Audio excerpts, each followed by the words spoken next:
ಜೈ ಜೈ ಜೈ ಜೈ ಜೈ ಭೀಮ್. ಫೋನ್ಗಳ ಮೂಲಕ ಬೆದರಿಕೆಗಳು ಮಾಡ್ತಾ ಇದ್ದಾರೆ.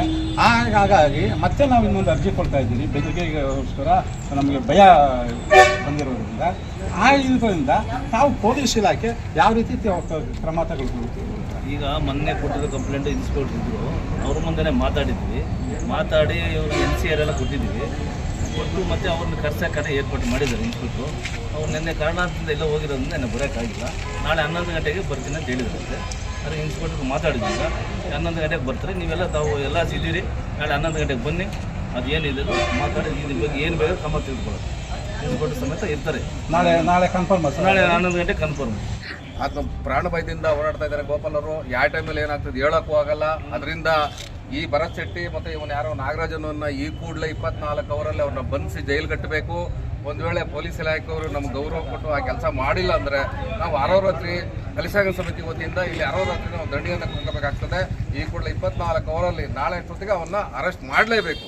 ಯಾಕಂದ್ರೆ ಪ್ರಾಣ ಬೇದಿಕೆ ಸಣ್ಣ ವಿಚಾರ ಅಲ್ಲ ಇದು.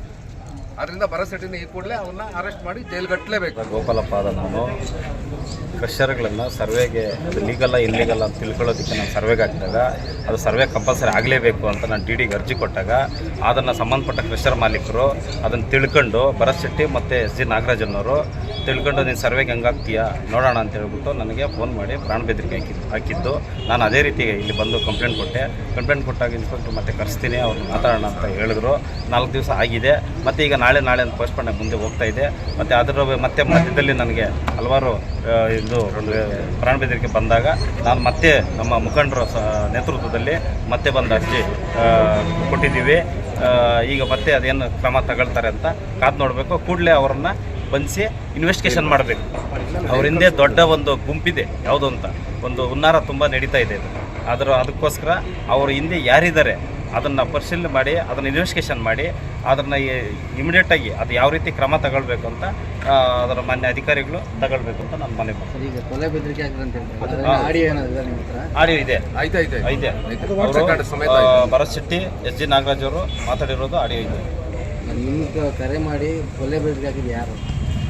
ಕರೆ ಮಾಡಿ ಕೊಲೆ ಬೆದರಿಕೆ ಹಾಕಿರೋ ಕಾನ್ಫರೆನ್ಸಲ್ಲಿ 3 ವ್ಯಕ್ತಿಗಳು ಮಾತಾಡಿದ್ದಾರೆ. ಅದರಲ್ಲಿ 3 ವ್ಯಕ್ತಿಗಳು ಮಾತಾಡಿದ್ದಾದಮೇಲೆ ಅದು ನನಗೆ ಒಂದು ಇಂಟು ಬಂದಿದೆ. ಆ ಇಂಟು ಬಂದಾಗ ನಾನು ಸಮಯ ಬಂದಾಗ ಅದನ್ನ ಬಹಿರಂಗವಾಗಿ ನಾನು ಈಚೆ ತೋರಿಸ್ತೀನಿ. ಅದು ರೆಕಾರ್ಡ್ ಆಡಿಯೋ ಇದೆ. ಹೌದೌದು.